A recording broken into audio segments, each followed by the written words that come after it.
Hey, everybody. Welcome back to The Collective. We have another fantastic show for you today. I'm very excited. We got Kathy joining us one more time. We got Jeric joining us one more time. We are set for a solid conversation. Sean is delayed by a couple of minutes. He'll be here momentarily. But while Sean won't be here, you should be liking the show. Subscribe to the channel. Hit the notification bell. Do all that good stuff. Get your emails in the mornings whenever these drop, which is, of course, Fridays. I cannot wait to get this started. So let's get some intros right out of the way. Kat, hit us up. Who are you? Where you come from? All that good stuff. 10, 15 seconds. I'm watching the time. Hi, Captain Wallace, tactical strength conditioning coach. This is now my third time on this podcast. Happy to be here, guys. Outstanding. I love it. Jeric, how about yourself? Yeah, Jeric Fry, founder of the Veteran Bushido Brotherhood, Marine veteran, second time on the podcast. Happy to be here as well. Outstanding. We are excited to get this going now. As I was alluding to earlier when we were in the green room, I had a question on coaching, boundaries, things like that. I have a particular student who I'm going to caveat this. I am a purple belt. I am not by any means a full-time coach. I teach 2 classes every once in a while. I teach one pretty regularly, but I have one particular student who doesn't seem to know the meaning of light rolling or relaxed rolling, or he just has this desire to constantly win, and he will fight to the death throughout. And I've had a couple conversations with him, and I've been like, hey man, we're training this, we're not trying to hurt people, et cetera, but I haven't been able to break through the barrier, and I'm wondering what I can do as a coach to get better to maybe engage boundaries a little bit more effectively. But let's get your guys' first thoughts on that, and then we'll see where we go with that. Jeric, you want to start us off? Hit us up.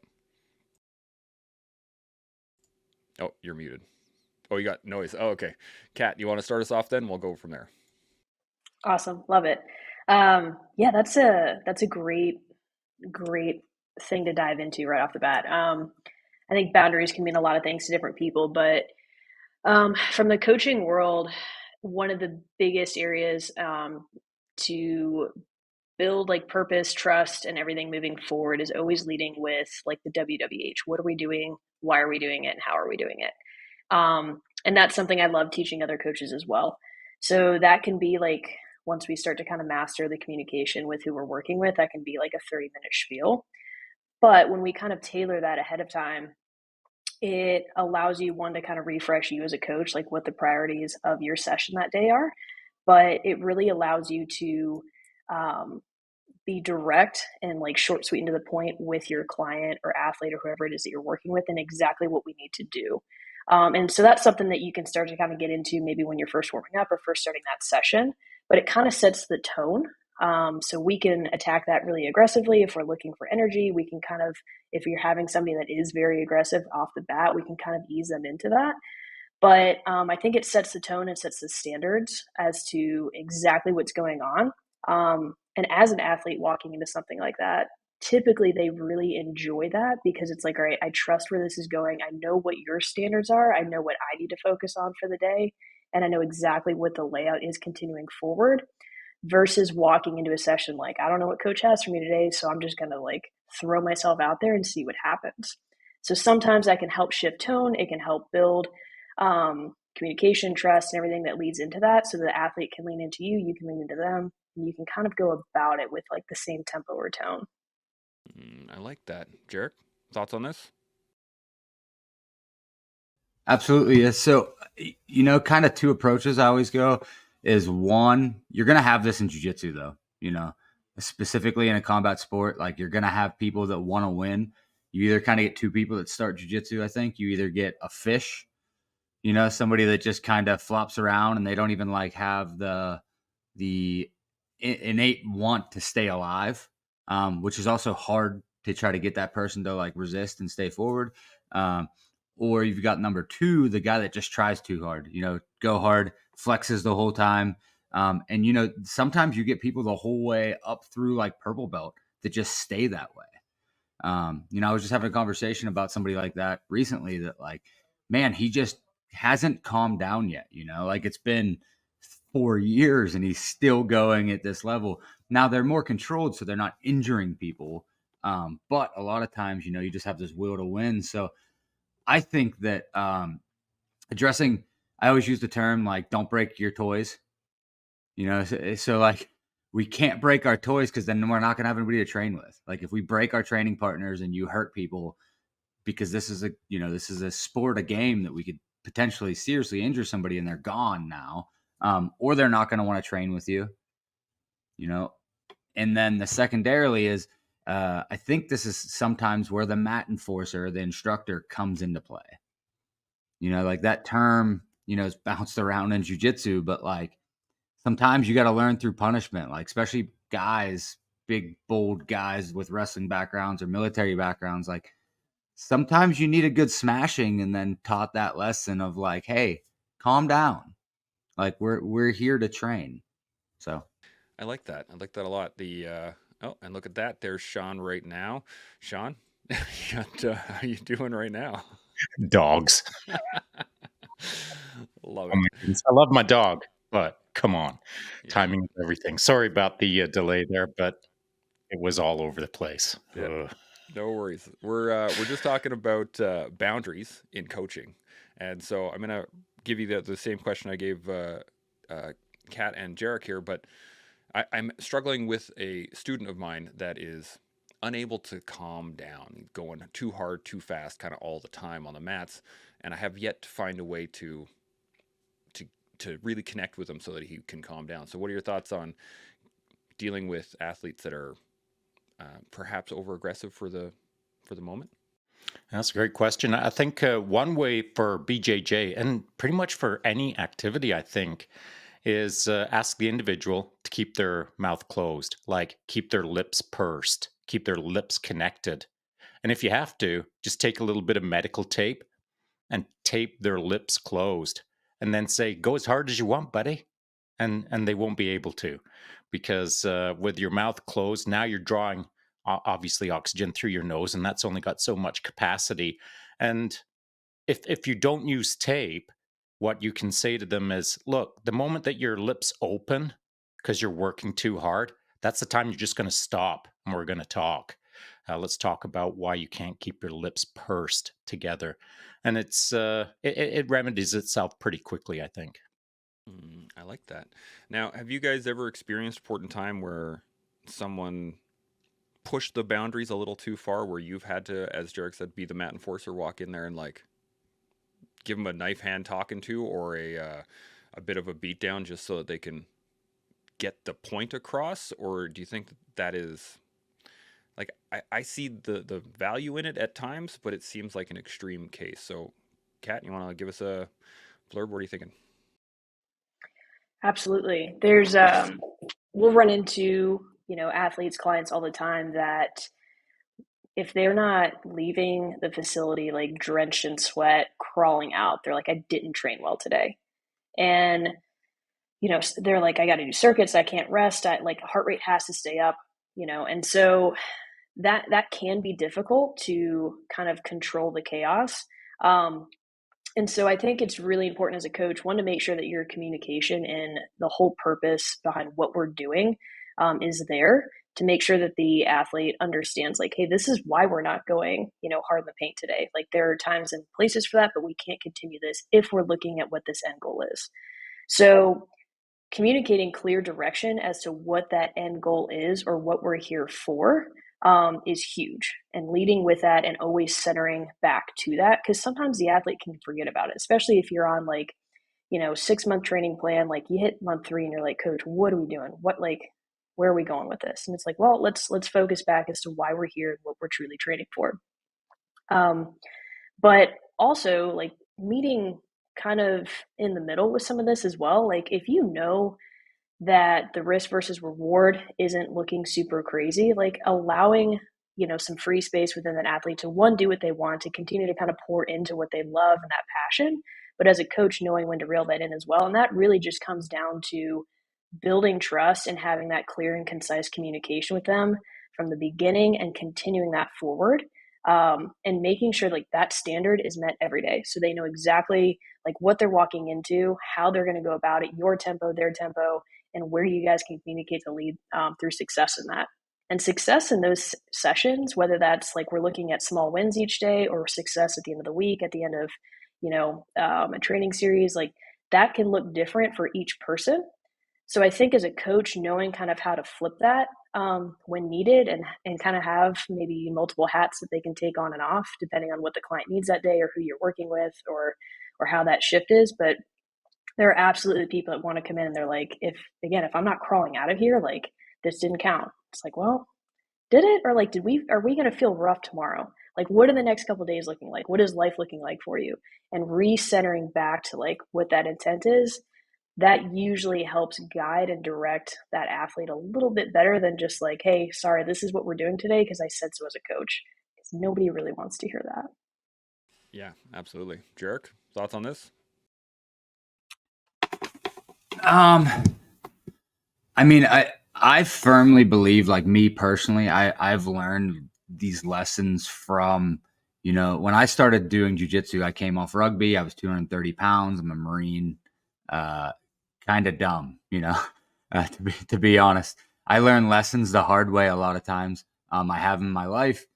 And so, as much as a coach tells you to calm down, there's nothing for me like being held down on my back where I can't move. And somebody's like, hey, relax, calm down, breathe. That really kind of drives that point home, because you're being taught in this point in time that your struggles, your strain that you're actually, trying to do, you're trying to use all your muscles, doesn't work. It's not working. And so now that it's not working, now I get it through my lizard brain that I have to figure out a different way to figure this out. And then, same situation as I've, fixed people in that way. As a coach, sometimes as men, we learn through pain. I learned that in boot camp, so when you go through a struggle, like you learn stuff sometimes if the point is driven home, afterwards. So you put somebody through a very hard round, and then after you're like, hey, if you calm down, it won't be that bad. This is what I'm trying to teach you. So I like that. I like that a lot. Sean, thoughts on this? So I'm left thinking, listening to both guests, that I should probably sit somewhere in the middle on this subject. And so I'd mentioned that if someone is going too hard on the mats, then just get them to close their mouth, just get them to purse their lips, get them to breathe through their nose. And so the problem with that is, if that's the task that you give and you don't pay attention moving forward, then that's the task that can stay. And so now I'm going to use my son as an example. He's been on the mats for 8 years, the BJJ mats. And that was one of the very first lessons that I taught him was he's a bit like me. He's a bit scrambly. He likes to move fast. He likes to think he's crafty. And whether he is or whether I am is unimportant. The fact is that that's how he's wired, and he wanted to get after it. And so I said, okay, listen, here's the deal. Because you're working too hard, you're blowing out your oxygen, you're in an oxygen deficit. So let's try you closing your lips, and let's see how that plays out for you. And so I gave him that task and reinforced it a couple of times until it became a routine with him, a routine for too long, perhaps, because it went on for years, and he'd be going into competitions, competing as like a 14-year-old in open weight class against men. And he'd be putting the hurt on them, but he'd be putting the hurt on himself unnecessarily. He'd get out there and do his thing, and he'd try to keep his lips closed. No matter how hard that other person was making him work, he'd got the rote habit. He'd taken it on as maybe even well, dad told me that that's what I got to do. And I was starting to notice this in competitions where he was almost getting exhausted by trying to keep his lips closed. And so I was noticing this, and on the side of the mats, I'd be barking at him, kid, just open your mouth, just get after it, just blah, blah, blah. Try to get him to enter into it's a free for all now, kiddo. You can just go for it. But You know, weeks later, I was trying to break him of the habit that I'd set him up, which was a good habit years ago. And that's the thing, I guess, as coaches, we've got to realize that we can have a tool and we can implement it for someone, but then we don't just turn our back on the problem and walk away and think that it's all taken care of. I had to then re-break him of the good habit of keeping his lips closed. And so these tools, these ways to deal with things, like Jeric said, if someone needs to be held down to kind of understand this is how the game works, well, many years later, Jeric has got to explain to the individual why he held him down and why he's now going to hold another person down. The message is not just a one-way delivery and then turn your back. It's a follow-up lesson on a pretty regular basis, I think. That's really interesting. Kat, you got any additional thoughts on this? What comes to mind is, we talked about the tools and re-breaking habits. To me, that's highlighting growth. Like, look at where we've come from this. We use this tool or this strategy. There are a lot of tools in the tool belt, and not every single one of them is needed for the job at the moment. Sometimes different jobs require different tools. So, how do we shift? How do we use these? But how do we keep them always available in that back pocket? And when we see progression, we see maybe going on to that next step or having to like re-break that habit, it's let's highlight the growth, what we've learned from this, right? How do we use that moving forward? And what does that look like? And when you're working with an athlete that's like constantly on that drive, like, one, you want to highlight their tenacity in that. Like, dude, I love that you want to get after this. That's awesome. Like, you want to encourage that, keep it under control when we can, and let them free when they need to. But start asking questions as to like, what does harder mean to you? Why do you feel that harder is better? When does harder, equal better? Like, how to like, and have them break that down, because sometimes they're going to be like, I don't know. I just know I should be working like this. It's like, okay, so like, tell me more on that. Say more. And usually it stumps them a little bit, and they're like, I don't know. This is just what I do. It's like, okay, well, why do you feel like you're wired this way? Why do you, how are we going to approach this workout today versus maybe tomorrow? When we start to talk through some of that, and again, it's you as a coach are not telling them what to do. You're allowing them to kind of discover that. That's allowing them to see their patterns, their thought process and things. And sometimes it really like sets them back, and they're like, you know what, coach, like I don't know why I'm like always told to do this. Or maybe it's my dad told me I should be doing this, so I do it. Right. But it allows them some of that self-discovery. And that also leads to like some empowerment within their own training and what they're doing, which I think leads to really, really cool things for the athlete themselves. And as a coach, you can step back more and more because, again, they're starting to discover the tools that they have. They're starting to use them on their own. And it's really kind of a cool process, but it takes time and patience as a coach to allow them to get there. But I think one of the coolest experiences as a coach is when your athlete looks at you and they're like, "Hey, I got this. I don't need you anymore." And you're like, "Okay." Because that shows that like what you've put together for them and what they've been able to process and like and use, and they can continue in their own journey. That's like, to me, that's the most beautiful moment. Not great for business necessarily, but like that's the highlight of coaching for me right there. That's awesome. Jeric, you got any additional thoughts on this?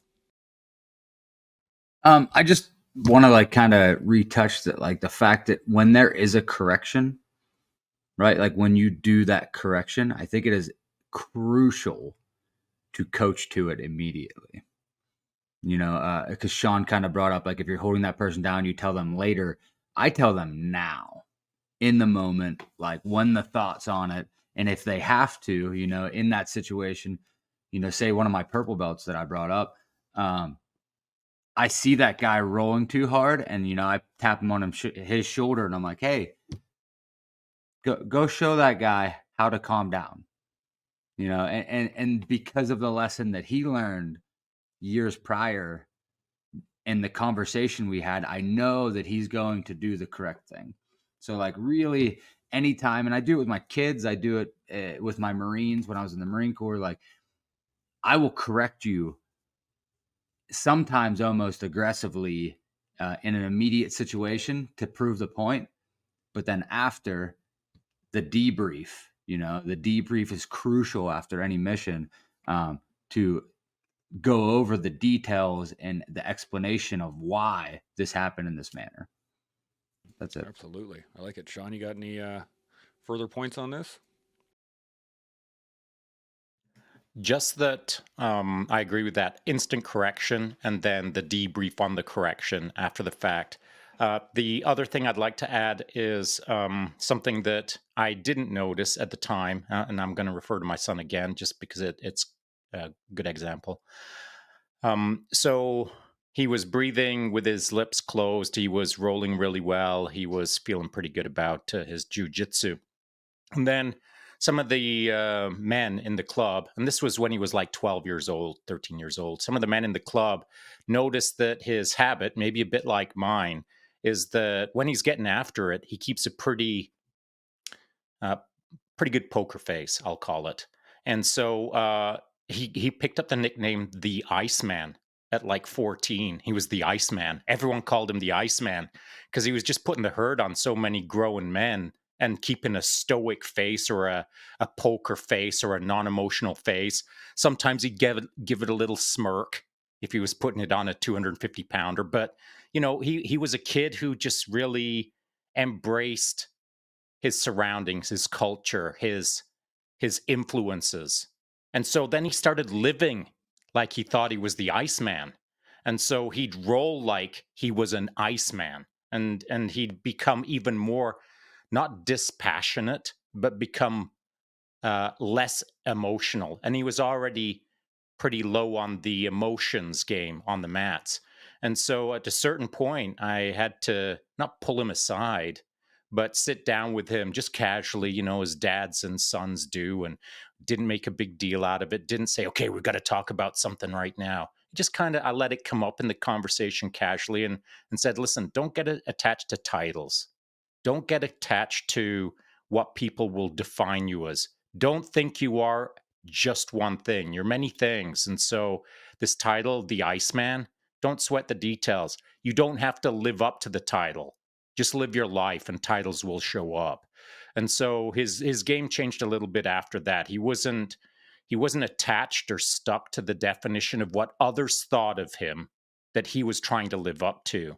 I think that's a important point to throw out there. That is a fantastic point. And I have something along that lines that I wanted to ask about was have you guys ever been burned by your corrections before in terms of like you see something that's going wrong, you know what, I need to correct that, engage it directly, do a debrief, and then have either that person correct way too far, like they took it to an extreme, or just kind of sloughed it off like this guy doesn't know what he's talking about. And I'm wondering how either you dealt with it in the moment or how you learned from it later on. Jeric, let's start with you. What do you think? Oh, you got the noise? Okay. Kath, what do you got?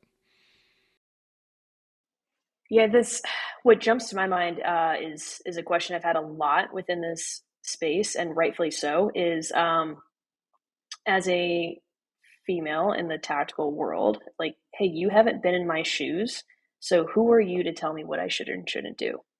Like, you are absolutely correct. If I were ever to argue that, like, I should walk out the door and never come into this job again.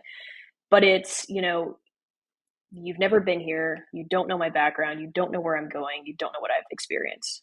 Absolutely. So, one, how about you like shed some light on that? Have that conversation with me. Let's connect and let's, dive into that. But I also know that my spot as a coach is I have to earn that.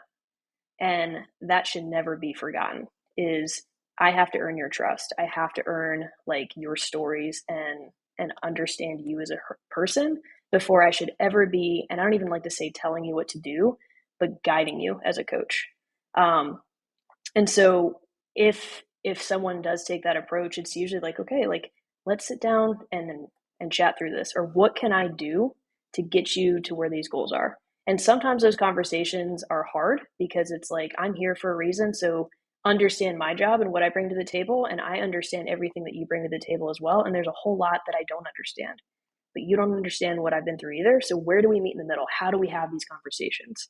So that's one big thing. And then a lot of times too, especially when you're working, let's say with some teams coming through, if you have 5 or 6 guys training and somebody's hurt or somebody's not ready for a progression, like the last thing you want to do as a coach is be like, hey, like you 4 guys can go do this, but you're actually going to do something different. Because now all of a sudden that person's like, oh great, I'm the weak link on this team.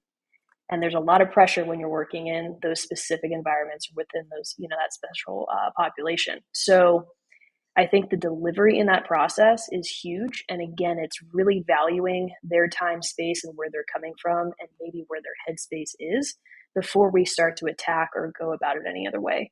And so that's where like your vernacular gets very, very important. It can get very tricky, your body language and how you approach things. But I think it all centers down to your philosophy as a coach and how you're able and willing to communicate and kind of throw yourself under the bus to make and allow others to succeed and be in the best environment that they can be in. I really like that. Jeric, thoughts? Yeah. So this might not be a popular opinion, but I don't think like sometimes that person in the gym or in your environment that you're in might necessarily not be the fit. There is definitely different gyms and there are different atmospheres to each one that you go to. Sometimes some people come in and they just don't fit the culture. Not saying that they can't do the sport or whatever the activity is, but they're just not meant to be there. Whether like it's a conflict of morals or personalities or whatever it is, we're people, like some people just are not going to get along together. A lot of the times in these gym cultures, you have like this overall family that really is created. And if somebody's outside of that like thought path and they're not willing to adapt to it, maybe they just don't fit there. And maybe it's sometimes when you try to coach and and it keeps going the wrong way, maybe that conversation has to happen. Like, hey, we don't. So like in the situation, the guy's just a go hard and your gym is not a go hard gym, right? You have a bunch of people that are lower energy and not like trying to kill themselves each day. They might fit at another place better.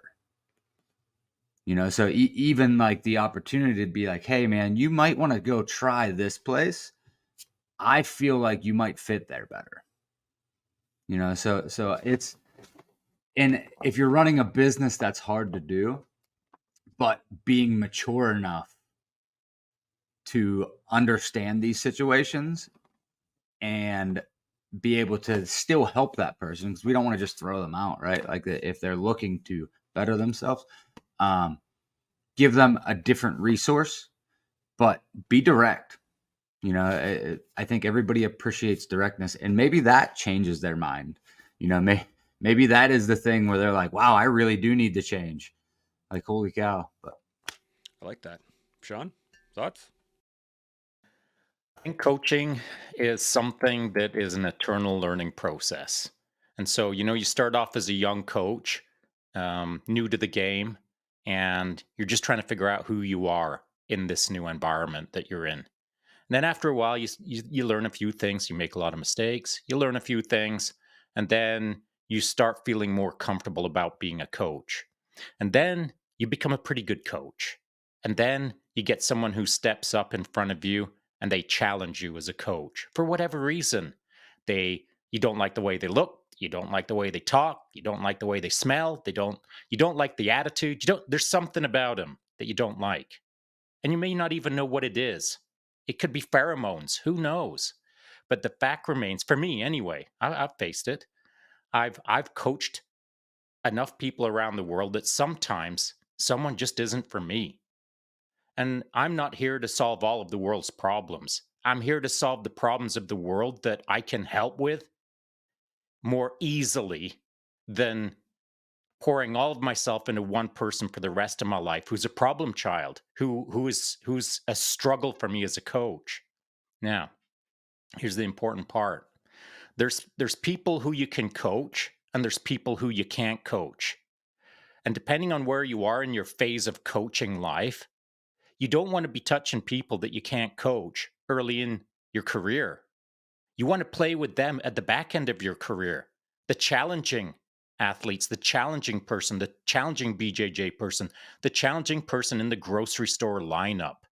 If you're the head cashier coaching all the other cashiers, and there's that problem child, the biggest problem in the world in a grocery store, that's something that you want to engage in when you're like a really experienced coach.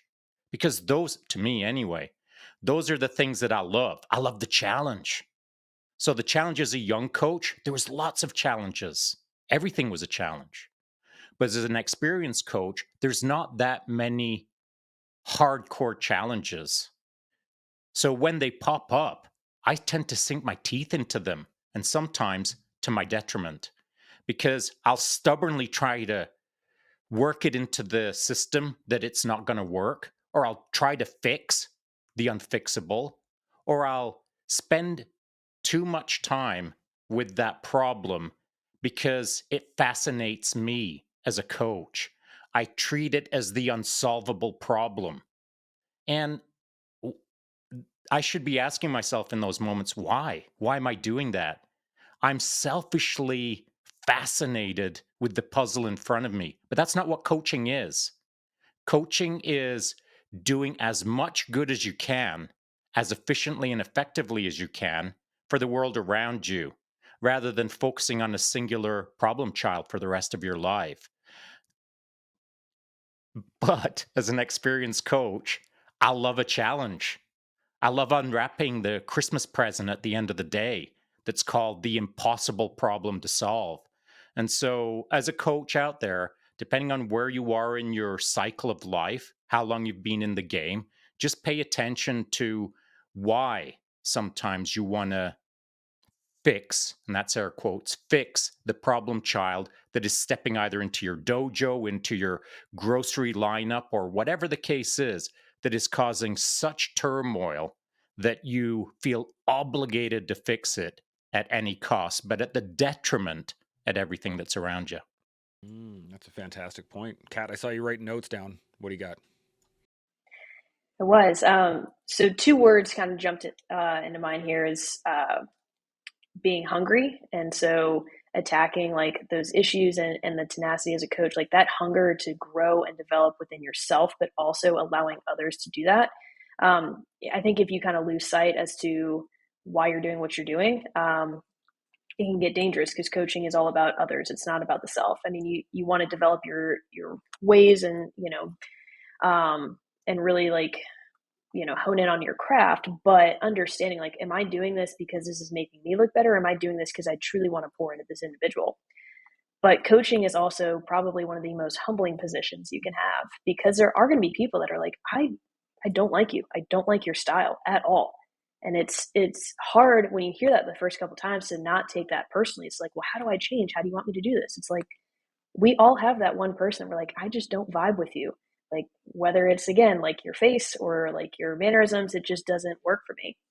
And as a coach, I think being able to receive that is huge, and what you do to process that is really, really important because I think we have different dynamics and styles as coaches as we have different athletes that come through, and we kind of have to shift. Like some people want that coach that's going to be in your face, screaming and yelling and like slapping you on the back. And you have the other athletes that just want to look up and like you give them a head nod and it's game time because they know and you have that connection.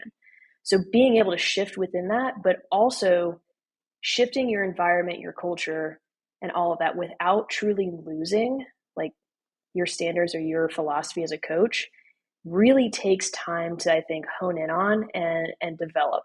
I think coaches, like fresh ones especially, come in, they're like, I want to be like this coach. I want to be like this guy. Like everybody has their own unique talent in the coaching world that nobody else can bring to the table. And that can take a while to figure out and discover, but it takes those run-ins of being humbled and finding those areas that like you want to get after and specify in, and being able to shift and pivot, but also being humble enough to say, I'm not going to dabble here because this isn't my route. This isn't my specialty, or like, this just isn't for me.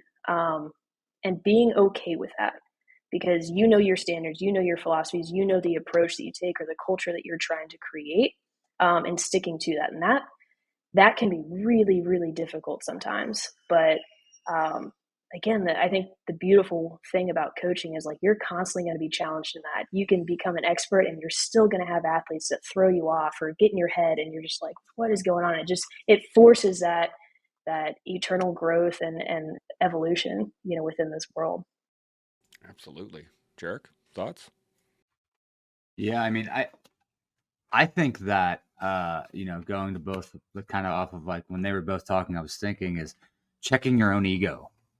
Like sometimes we have to check our own ego as a coach because we think that like I should be able to get this person or coach this person um, to a level that I want them at, but realizing my strengths and weaknesses and then building a team around me of people that are strong where I'm not. So having that entire team inside of a location that can make up for those strengths and weaknesses, so that when there is somebody that I'm unable to help, I know the right person to get them to, and then don't have the ego to not be able to turn them over to that person and be like, hey, I can't help you, but Tom over here, he'll be able to help you exactly where you're at. I love that. Sean, any additional thoughts on this? I don't think I've got too much more to add other than just to reinforce the fact that the coaching trajectory, if you're making it a lifelong journey, which it should be, by the way, if you're starting out as a 25-year-old new to the coaching scene, guess what? You're now the coach for the rest of your life. If you enter into professional coaching or into some sort of industry where you are being recognized, even on a small scale, if you're just coaching 10 people at a regional level, now you're the coach. Now you're a coach. Now your friends know you as the coach. Now maybe your small town knows you as a coach. Well, now you're living the coaching lifestyle, baby. And that means that not only are you coaching your tiny little 10-person team wherever in the grocery store checkout list, but you are coaching your community. Whether you like it or not, people will look at you and have questions for you and pay attention to how you walk and how you interact with people and your thoughts, how you interact with the world. If you're titled as a coach, people will pay attention to you as a coach. And so you've got to kind of live it like a lifestyle. You've kind of got to take it on as more than just a personality. You've got to take it on as a responsibility, and not just for your tiny little team either. You got to take it on as a responsibility for even moments like this. If we're representing some coaches out there, I feel the weight. I feel the heat. Even though I've been coaching a long time, I don't want to let down team coach, as it were. And so I try to mind my P's and Q's. I try to do it right. I try to represent accordingly. But at the end of the day, we're all just freaking humans. And humans do things wrong. We screw up, we say dumb things, we go to shake someone's hand and they're trying to knuckle bump as we're trying to shake, and now it's chaos. Well, in that moment as a coach, if I get all flustered and start yelling at people and throwing things at walls, I'm representing coaches. That's how I think. And so the moment that you step into the coaching trajectory, you're not just doing a job, you're doing a service, and people see it. They will pay attention. So don't just do your job right, do your humaning right. Mm, that's a fantastic point. I was actually going right down that lane too. I was going to ask you guys how much you apply your coaching methodologies to your life, to the outside world when you're not technically coaching, or you're not like on the mats or working with somebody with the weights. How much application do those transition? So I want to get your guys' thoughts on it. Let's start with Jeric. So long as there's no noise going No, we're on. good. Good Yeah, deal. I got to shut off. So the reason I like to coach is because it's based off of serving, right? Like it is the greatest way that I can serve somebody is by teaching them something that makes them better, right? So I 100% try to live every day with my family, with anybody that I run into, anybody I interact, by serving them first. I really, that's why I have my nonprofit, right? Is that the more people that I can serve, the greater impact that I'm potentially having on the world around me.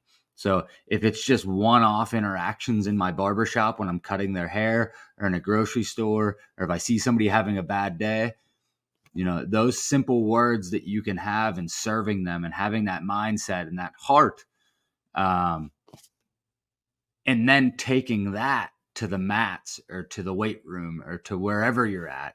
I think it just really sets you up for success when you're not thinking about yourself. You're only thinking about serving constantly.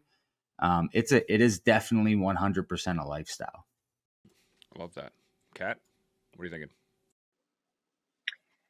Yeah, I don't think that there should be a huge difference or transition from when you're going from the coaching world, into your normal world.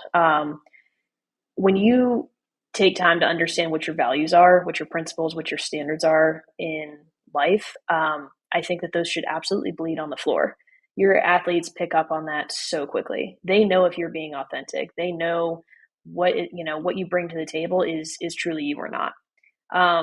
You can kind of have, like, I refer to myself sometimes as a coach, like the Dr. Jekyll, Mr. Hyde effect, where, normally, like, I'm not, a super, super intense person. And sometimes you have to turn that on in the gym. But, like, it shouldn't be this extreme of, like, I don't know who you are at work versus during the day. Um, because again, when something's important to you, again, like your values and stuff, it should bleed out from you.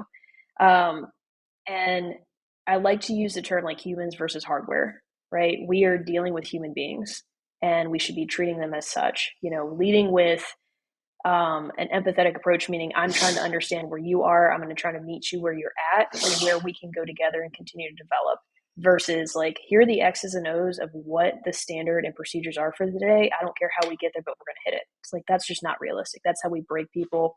And that's how we get very stoic and rough around the edges and um, we start demanding or controlling the room, versus allowing the fluidity and the beauty of what coaching is truly start to happen and create that culture. Absolutely. Sean, thoughts? Yeah, I was with what you just said there. I was thinking of that standard issue, early art, connect the dots. Where as a kid, you go from 1 to 2, 2 to 3, 3 to 4, and all of a sudden you're 100 points later, and you've got a giraffe in front of you. The old connect the dots game, and so that is early coaching. That is someone who's very, very early in their career. What you just described is an artist, someone who steps into a room and is fluidized, who doesn't know the art that they're about to paint, but they're going to paint some freaking art with the people in front of them. And the people who are going to be interacting with the coach, they're just as much a piece of the art as the art itself. And so all we're doing is interacting with other human beings and trying to draw the best out of them and ourselves. And we should never forget that. We are present in the moment. We aren't just a rule book or a playbook or a 27 steps to becoming a great athlete. That's not who we are. We're humans as well. And as coaches, we should never forget the interactiveness of the playbook. I've got 1,000 plays in my head for every single unique athlete that would step in front of me.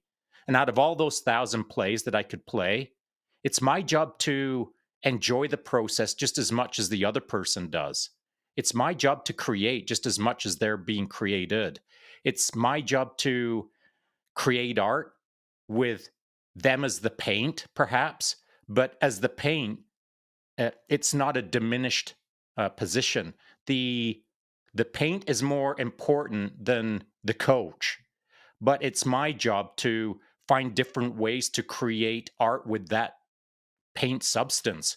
And so if there's 1,000 ways to do art, then it's my job to understand what that person in front of me expects as art. So they probably don't expect 1 to 2 to 3 to 4, and now it's a giraffe. They've probably got something else in their mind that they're seeking. So if I don't know what that is right from the get go, I could be freaking Michelangelo. I could be the best artist in the world, and I'm going to pooch that thing. I'm going to screw it up if I don't understand what the intent of that individual is standing in front of me. Yeah, I was just thinking of Michelangelo at the Sistine Chapel, and they're going like, "Are you going to paint a thing on the ceiling?" And he's like, "Yeah, 1 to 2 to 3 to 4 to 5." They'd be little paint by numbers probably wouldn't have worked very well in the Sistine Chapel. Now the question I have on this line is in terms of coaching and how it is more of a fluidized kind of methodology. How much have you guys seen change over the years? Like Sean, I know you've been coaching for years. You guys have all been coaching for years, but like, what do you see now versus when you started, and how much has the either the culture changed or the style of teaching other coaches to be coaches changed, shifted from there? Jeric, what do you think? Um, to be honest, I think just now, in the last 10 years with technology, with social media, with like the presence of everybody walks around with a phone and records everything, there is a lot more information out there. I think that our ability to get 1,000 different opinions at any given moment really changed the way that people listen. Because if they're getting all this different information constantly just streaming in front of them, especially on a topic, like I know when I go into my, discover page, it's filled with jujitsu and lifting and coaching and stuff. And there's a billion different ways to do each move and different systems to do all this stuff. It definitely affects possibly the way that people receive information because they're getting so much of it. And then as far as on the coaching side, I don't know. It honestly, for me, it empowers me because if there's a move or there's something that I don't know, or like, I'm like, what is this detail? Like, I've been doing this butterfly sweep for 10 years now, and I do it really well. But what are all the details that make it successful? And maybe I can't dial those in. So, utilizing the information and the technology that's out there and the fact that everybody loves recording everything really kind of gives me the ability to research and gain more information. And it actually makes me a better coach. Absolutely, I love that. Kat, what are you thinking? There's been a huge shift for especially like within, I would say, the tactical world. That's all I know for the most part. So that's really what I can speak to. I was fortunate enough to kind of walk into all of this when strength and conditioning was first being established, whether that was through contracts or anything else. And so walking in with this new approach to training, it was for years, it was more so just a battle of like, this is what we bring to the table versus like the old school methods, and maybe why we can do some different things other than pull ups, push ups, and go for long runs. And this is why people feel really, really bad when they get out of the military, or why training is not as successful as it could be. So now, with one, our position, our role being greatly accepted is fantastic. And it shows that hopefully we've done something right because they're asking for us to keep coming back. But the approach is very much where people want information, and as Jeric was saying, there's almost too much information. It's overwhelming.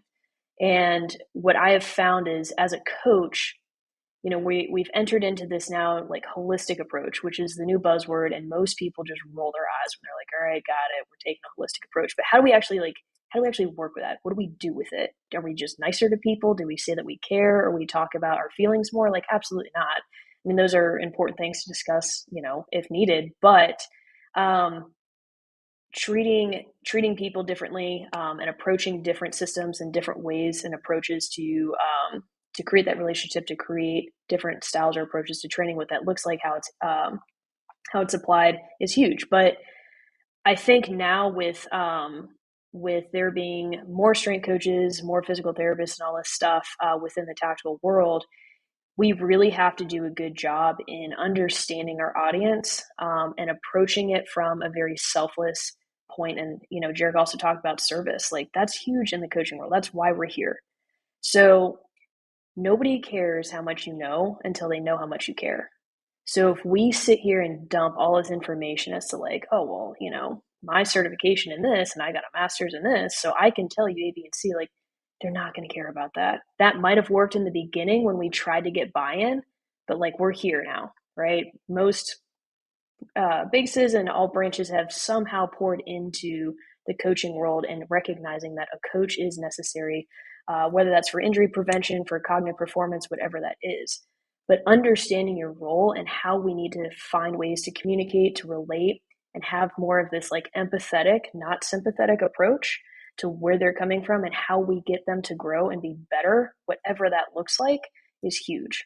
Like, I know I love having people in the weight room. I know like what I love to do training wise, but that's not going to work for everybody. I've made that mistake early in my career. Like I was fortunate enough. I started off working with the Marine Corps for many, many years, and I shifted and went the Air Force route. Um, and this is not a knock on the Air Force, but my approach and drive to training with airmen did not go over super well. They were like, "What are you doing? This is not how we train. This is not what we do." And I'm like, "Well, too bad, because this is how we get like, warfighter shape, right?" And they were just like, "Time out. This isn't going to work."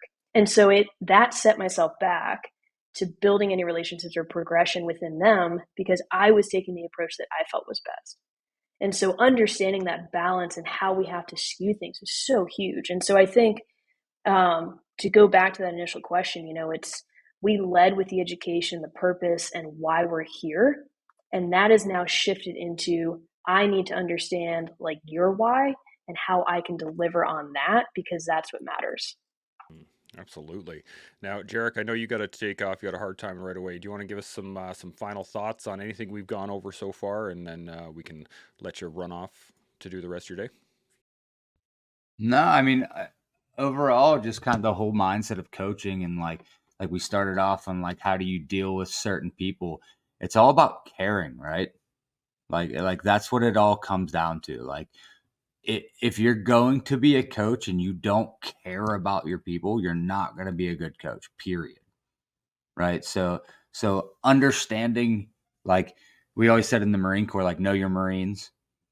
Know their strengths and weaknesses. Know your strengths and weaknesses. Like that goes through life. These are rules that we've learned as in boot camp that 100% should carry you no matter where you're at, whether you're working, like you said, at a grocery store and you're a cashier, or I'm on the mats, or I'm coaching a kid's football team, right? Like we have to understand all of the people that we are coaching. We have to care for them. Like we actually have to care for them, which will then allow us to help them fulfill their goals. Absolutely. Well, I thank you very much, Jeric. The great conversation. We're going to get you back again, and we're going to get you on here more often because I love hearing from you, brother. It's awesome. I Really appreciate do both of you. appreciate Nice it. meeting you, Kat. See you, Sean. Peace out. Have a great day. Sean, any thoughts on anything we've gone over so far? Dang, I wanted to ask that dude about his Jocko fuel supply that he's been flashing on the IGs. I'll let you know. He told us earlier. Yeah, did he? Okay, fair enough.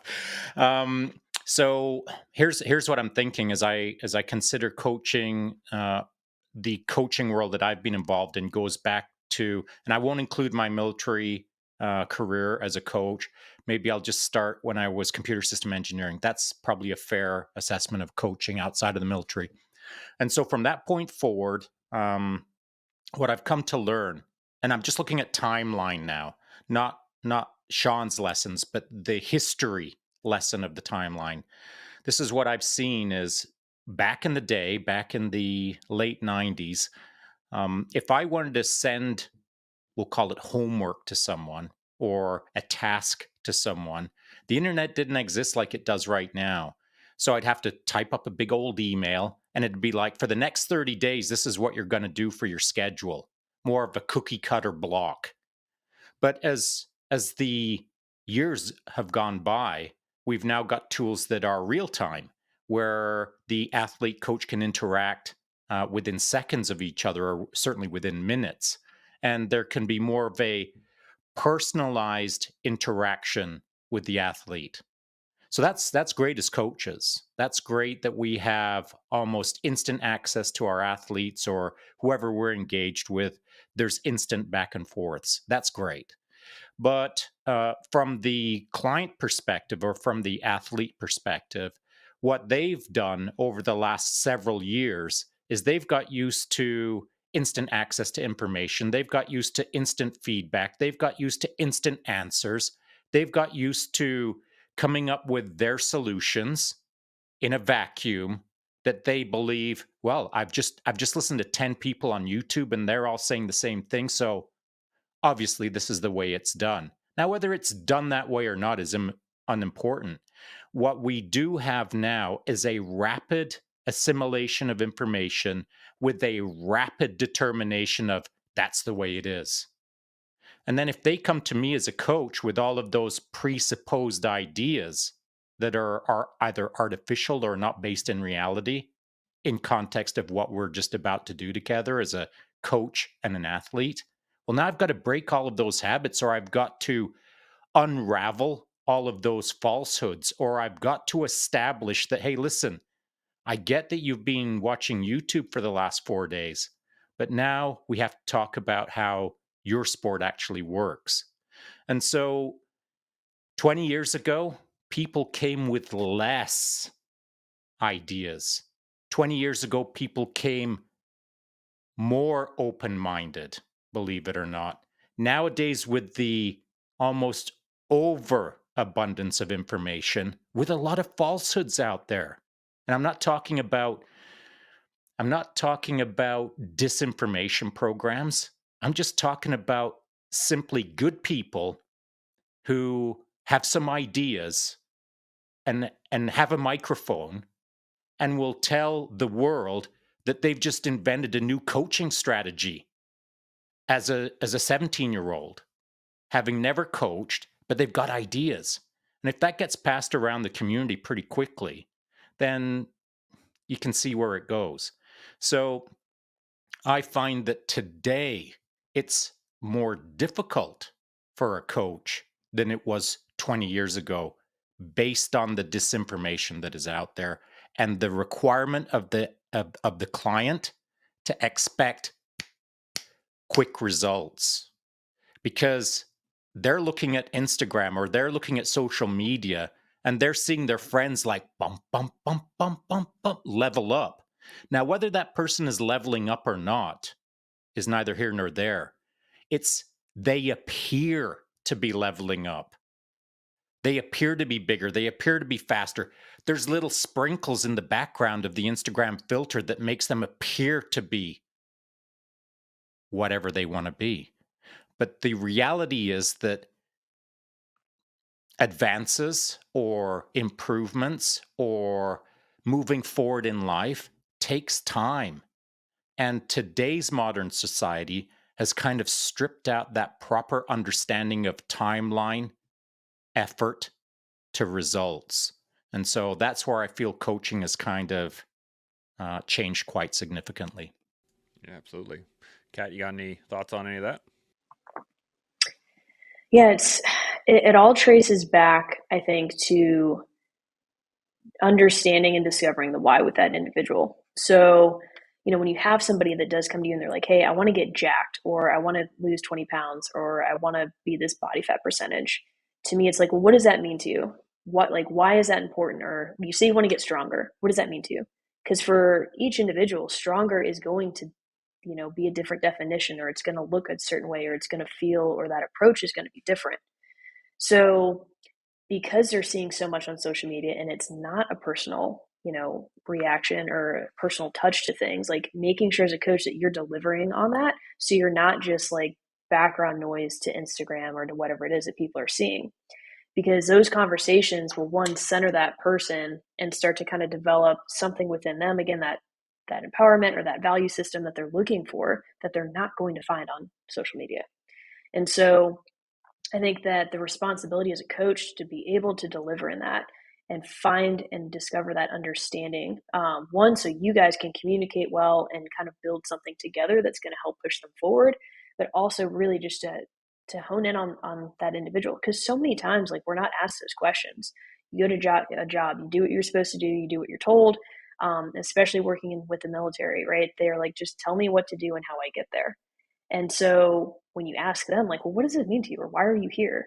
A lot of times you're like, I never thought of it this way. Like, let me get back to you, coach.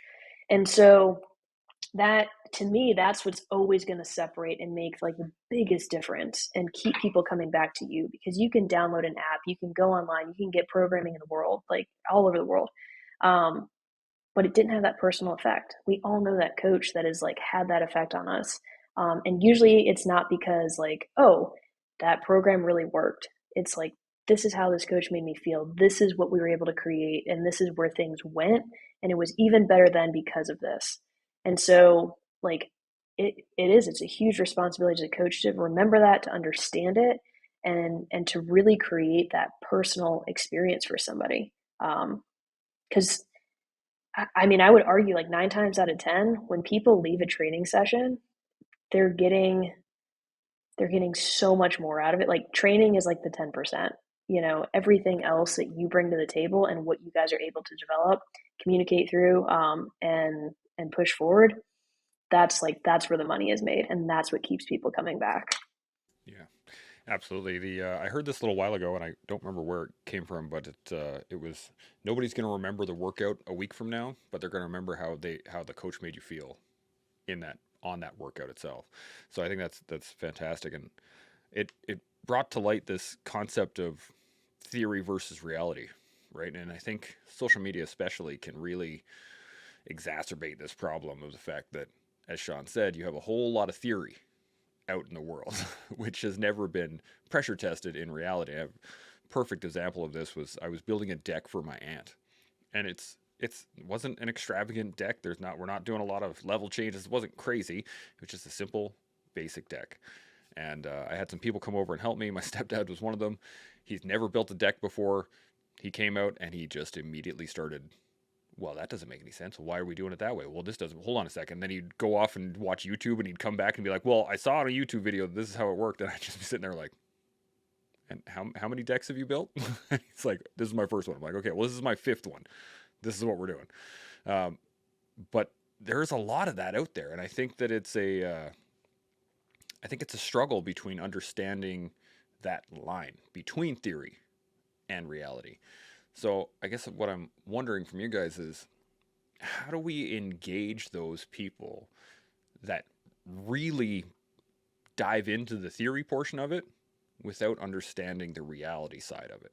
How do we get those people to, I guess, accept theory, to be able to still watch YouTube or still go onto Instagram and be like, oh, that's an interesting thought. Oh, maybe I should try that, without it completely affecting their belief in the system, if that makes any sense. Sean, you got any thoughts on this? Yeah, I think a good coach can do either one. I think if you've got a person standing in front of you that's all about the theory, you can teach them how to be all about the practical. If someone's all about the practical, you can teach them how to be all about the theory. And at the end of the day, you're just trying to get them somewhere in the middle where they understand both aspects, both states of existence, the real world and the theoretical world. Seeking the science of things and seeking the practicality of things, I think is a good spot to be, somewhere in the middle, not existing purely in the books and not existing purely in the weight room. I think you've got to share your existence between the two states. And so, as a coach, it's, I believe, my job to encourage a person to be more well rounded, a little more three dimensional, a little more capable with a book and with a barbell. And so, using your stepfather as the example, how many times have we all seen those kind of circumstances before? And that's because today, in our modern world, people feel empowered to grab a YouTube video and start talking with some authority, as if that YouTube video is gospel. But as coaches or as just human beings, we all know that that's not the way the planet turns. But the moment that you, Chance, look at your stepfather and say, okay, let's do it the way that you think it should be done, we just continue to empower the falsehood of the YouTube channel, as it were. I think that it what's happening out there is evident, but it's our responsibility to stand tall and hold our ground and look someone in the eye and say, yeah, that's cool, but this is my 27th deck and I'm also a combat engineer. I know how to work a hammer. How can you help me right now? can you go pick up those 2x4s and bring them over here? Don't worry about YouTube for now. Let's get that wood stacked. And then once the wood's stacked, you can say, do you have any thoughts on how to put this together? You've got the nails, I've got the hammer. Start assigning tasks and let's see where this goes. But I'll never, ever, ever back up an inch in respect to someone who's going to explain to me or direct me or tell me how it's done based on a theoretical model on their phone if I've got practical experience. Absolutely. Kat, what are you thinking? Yeah, the balance piece of that is huge because we've seen coaches that have every certification in the book. They, might have their doctorate in whatever it is, but they're horrible coaches. They understand the process, but they cannot deliver. On the flip side, you have like the old school coach that, he coaches because his dad coached and he played the sport and he crushes it because he's great and like he can relate to people. But if you ask him the why behind it, he might be like, I don't know, because it works, right? So finding that balance and as Sean said, the empowerment piece is so huge because again, that stirs something different in the individual. They're seeing and feeling the progress, right, as to what you're bringing to the table as a coach. But for them to like put those puzzle pieces together within themselves is always, always going to be successful. Um, we talked about how as coaches, you have to be super, super humble, and this job will humble you in so many ways. And it's all about serving. But I think where it gets really, really tricky is being humble, but also understanding and knowing your value and what you bring to the table. I'm not here to tell you what to do because this is right or whatever it is, but like, hey, you have to understand where I'm coming from too. And that as a coach, that's another responsibility that you have to have. If you can't explain what you're doing and why you're doing it and have 18 different versions or ways to discuss that, like you got to go back to the books or you got to figure out what you're bringing to the table as a coach. Because if your athlete, like if you're telling them the same thing over and over again, they're still not getting it, that's not the athlete's fault. That means that you as a coach have not either communicated it well or your approach to this isn't right for them. And so there's this balance, right? It can be so tricky, and it's one of those that you're not going to get until you're on the floor and you make those mistakes, or you start to turn those mistakes into successes, and you're like, okay, I can see where these two worlds are clashing, and this is finally starting to get somewhere. My athletes are growing and developing, and so am I, and it's this like harmonious vibe that you're going through, and it's great. But yeah, I think people call it like imposter syndrome. I think it's just understanding your values and understanding what you're worth and how you can bring that to the table and let that shine while still in the acts of service. Yeah, absolutely. I love where this is going. This has been just so awesome. But the the thing that I guess is still rattling around in my mind, and it goes back to the original question, right? Of the how do you manage the boundaries of somebody who isn't quite following along with what you're putting down? And to your point, Kat, the I have this thing in the back of my head of just like, oh, I should be able to reach this person. There should be a way. I must be doing something incorrectly that is just not reaching this person in the way that they need to be reached. So, uh, to your point, finding that balance of like, I know I can help, but maybe I'm not the right person to help. It's a very fluid situation. I think it's very personal too. It's like just depending on that one person that you're trying to manage.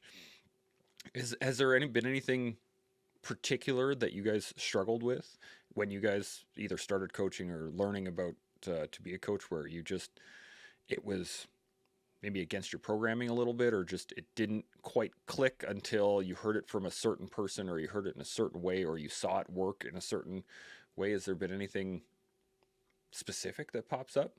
Kat, what do you think? I think it like early in my career, coming off of your certifications and your education, you're like, the X's and O's. And so when you first start dabbling in the world, you're like, this is what you should do. This is the science of it. And even if you're able to communicate it really well, um, go figure, people in the military can't come to you on a consistent basis and prioritize training at all times. So you create this like beautiful format and you're like, this is going to work. And they're like, hey, actually, I can come in like twice this week and I'm running on no sleep and all these other things are happening. And you're like, as a coach, you're like, what do I do with this? It's you're used to working with athletes in the collegiate world where like their classes are scheduled around, their sport or their team or whatever it is. And it's the polar opposite in tactical. And so you get really, really frustrated because you're like, this should work and this should be how it goes. But like these things aren't happening, these pieces aren't connecting. Um, and it's hard because you're like, as a coach, what do you want me to do if your training's all over the place and my training's trying to match what you're doing? You can just get overwhelmed to the point where some days you're like, forget it. Like, I don't even know why I'm here. I got to wash my hands of this because I'm just like flying off the seat of my pants. Right. So that's where I think I had to take that approach is to like, all right, how do I get to know your world better? What's the best approach for this for you? And how do we find success, maybe not necessarily in the ways that success looks like as a coach or as an individual, but like let's meet in the middle and figure this out. And so I think for me a huge setback initially was like, I'm not seeing numbers progress, I'm not seeing these other things get better. And so I was really worried, like, am I actually coaching? Am I actually doing anything? Or are they just coming to me randomly and we're just throwing training up? And so I think that took me stepping back and redefining what success is, how that looks, and then making sure that like I can match that tone and continue to progress that. And that again all went back to developing relationships and communicating well with my clients because I came in the first few years of my coaching world and I was very stoic. I was very concerned about being this like young female coach in a like I was working in the between like Paris Island and Camp Lejeune. And so like the Marines there were pretty salty. And so I wanted to make sure like, oh, I got to match their energy and do all this stuff. And I just was kind of in this like robotic coaching mode. And it wasn't until I took that step back and was like, what does success look like for you? And all of a sudden they're like, actually, I'm sleeping a lot better and this is getting better and I'm less injured. I'm like, okay, so the numbers don't match this, but like what you're communicating to me looks this way. And it really took like redefining everything that I had learned and like been structured to do from the books and apply that to real life. And it felt almost polar opposite. And it makes you again question what you're doing and like how like if you should even be within that role, um, until you start to get some feedback. And sometimes I think we pull away from feedback because part of me didn't really want to know if I was being successful or not, or if I was actually needed as a coach. So there goes again that whole like humbling aspect of like, nope, I need to figure out if I'm doing a good job or not, and if these guys actually want me here, and how I need to shift or what needs to continue, you know, progressing and how we go about it. So it was really looking through that role and how we approach that role through a different lens and being flexible enough to tailor things kind of on the fly with it. Absolutely. Sean, thoughts on this? I think that that isn't said often enough by coaches, that there's times where you struggle. And I'm just going to say it as clear as I can, or at least from Sean's perspective. You ain't a good coach if you ain't struggling on a fairly regular basis. I mean, that's just the way it is, man. Like, I'm not going to say if you're not struggling, it's because you don't care enough. I don't want to say that. Or if you're not struggling, it's because of XYZ. It just doesn't matter what the reason is. If you ain't struggling as a coach, you probably ain't a good coach. And that's coming from a guy who's coached a long time and has struggled a lot as a coach, trying to make sure that I'm doing the maximum I can for my clients, for whoever I'm working with, pouring myself into them, not expecting them to pour themselves into me. It's a big responsibility, coaching. And I think that if you're not struggling on a fairly regular basis on, am I doing a good enough job as a coach, then chances are you're on autopilot. So I can think of young coaches, 18, 19, 20-year-old in age coaches, or I can think of 40, 41, 42-year-old coaches. But both of those two crews have only been in the game a year. and they're all excited because they've got their very first coaching certificate. It's hanging on the wall right behind them, and they're proud as punch. And they're just ready to coach the world. And they've got a solution, it's a template, and that's how they're going to do it. And a year later, they're still coaching to that template. And they feel pretty good about themselves because coaching is pretty easy. It's easier than I thought. And then 10 years later, what's the big deal about coaching? I just follow my template, man. There's lots of different styles of coaching out there. And perhaps I was a coach that maybe cared too much, which caused me more struggle in my head than necessary. But I wouldn't change a freaking thing. I'll take the struggle every single day as a coach rather than autopilot coach. Because I know that if I'm questioning what I'm doing, I know if I'm double checking the numbers, I know if I'm rereading the email that I'm about to send to the athlete to make sure that the verbiage is correct, not just the spirit of the message is correct, but the little Easter egg hooks that I'm planting in the email for their mind that they don't need to know about yet, that I'm setting them up for 6 months from now, 2 years from now. It doesn't matter. It doesn't matter what I'm doing in the moment to be a good coach. It just matters that I'm trying to be a good coach, not an autopilot coach. And so there's a lot of coaches out there in the world right now. And it doesn't mean that they're all good. And it doesn't mean that there's just one way. There's a way for you as a perhaps new coach, but there's a different way for you next year. If you stay super engaged in the game and try to be better, you'll find that a year from now, you'll be a different coach. Interesting. I really like this. I have a follow-on question to this then is that with all the experience and with the mistakes that we're going to make, and as we engage ourselves as coaches and wanting to do our best every day for those that we're coaching, the question I then have is, now looking back at when you started, what would you tell yourself, or would you not? Would you allow yourself to make those mistakes so that you could learn them in those moments, or is there some way you would try to maybe interject some wisdom, or sort of um, try to maybe veer off of some of the more extreme extreme cases that we've all experienced, right? So I'm just wondering, like, if you could go back right now and talk to yourself when you got started, what would you say, Kat? I would tell myself that like to own and be prideful as to who you are and what you bring to the table. Um, I think for the longest time it was really hard for me to discover what my coaching personality was and what that looks like, and I got very caught up in like I got to be professional. I got to be professional all of the time. And um, it allowed me to be very successful, which was I'm incredibly grateful for the opportunities that I had. But again, there's a huge connection piece that I look back and I'm like, man, I was just this stoic, robotic coach, just like cranking out trainings that on paper were very, very successful. But in that moment, I'm like, man, I missed so many opportunities to mold and mentor and just be there for people. And once I started to dabble in that, I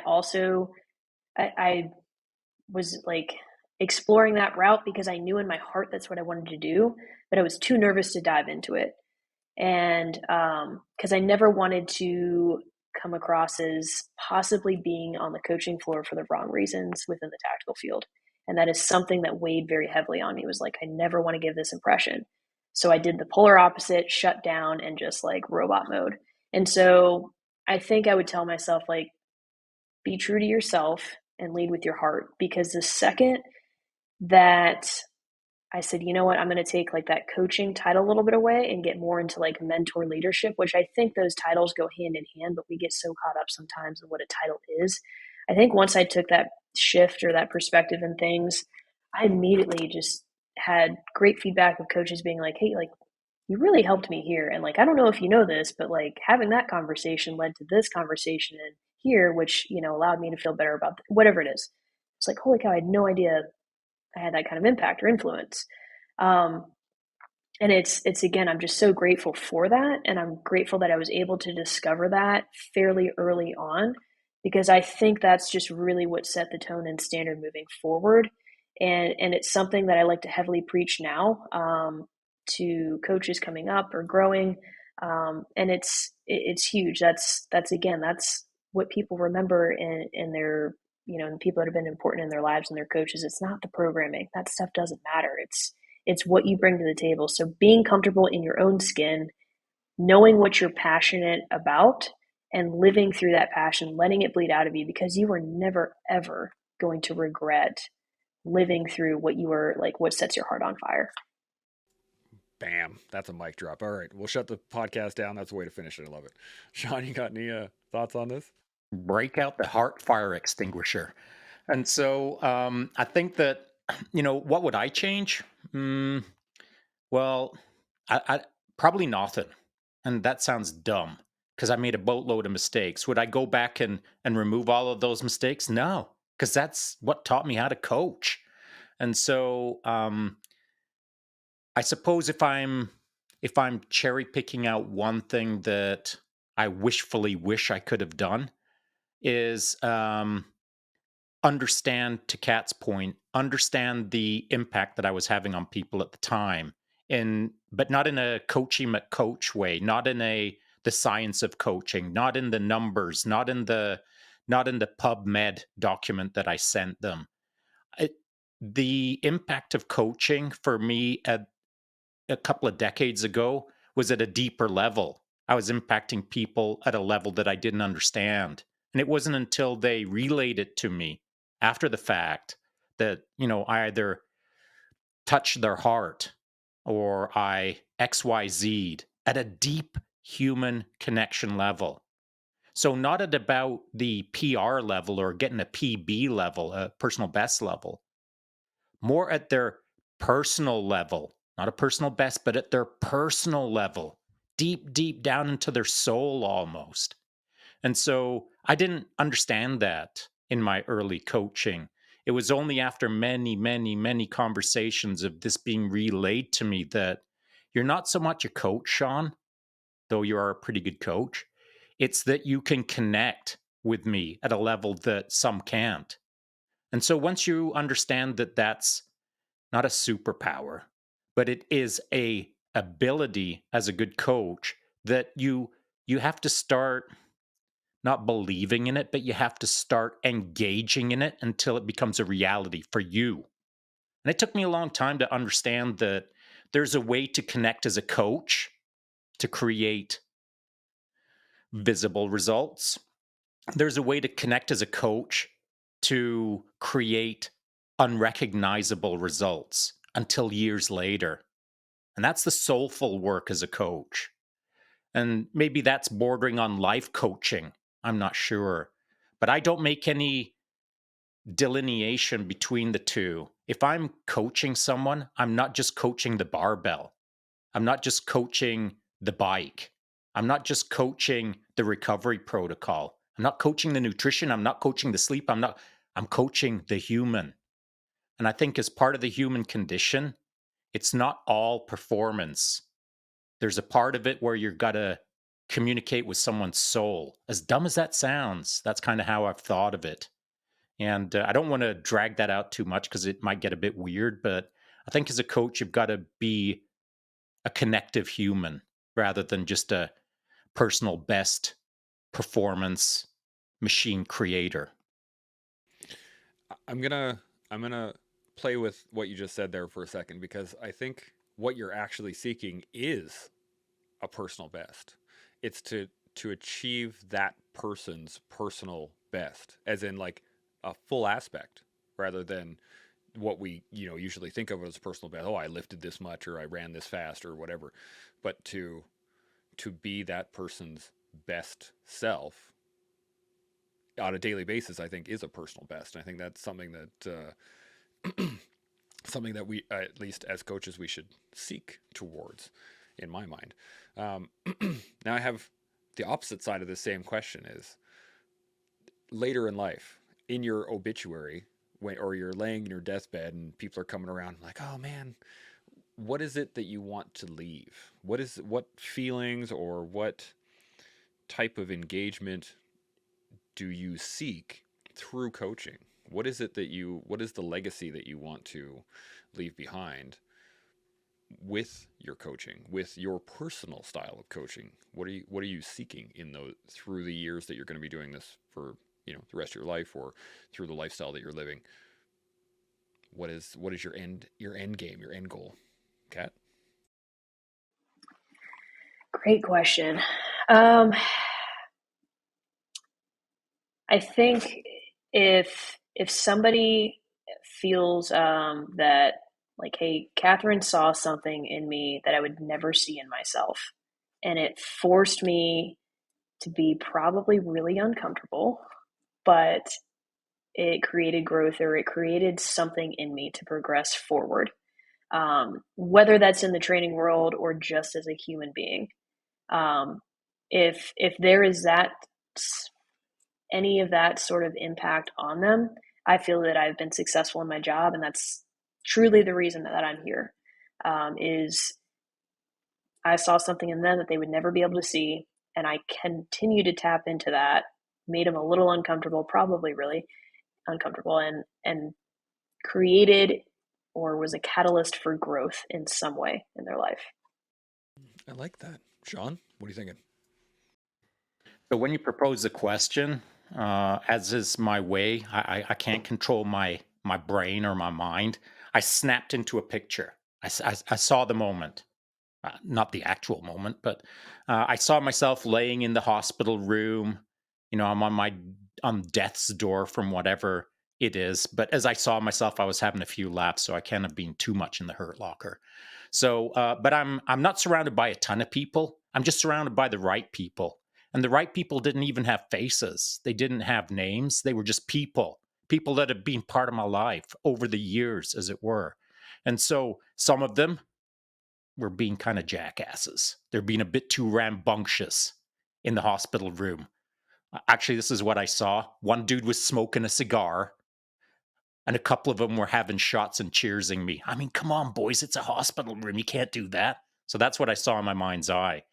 And then the other piece, besides people kind of, poking and prodding me and having a little bit of fun and having a bit of hassle, again, a nameless, faceless person. I don't even know who they are in my mind's eye, other than it was a girl. That's all I can say.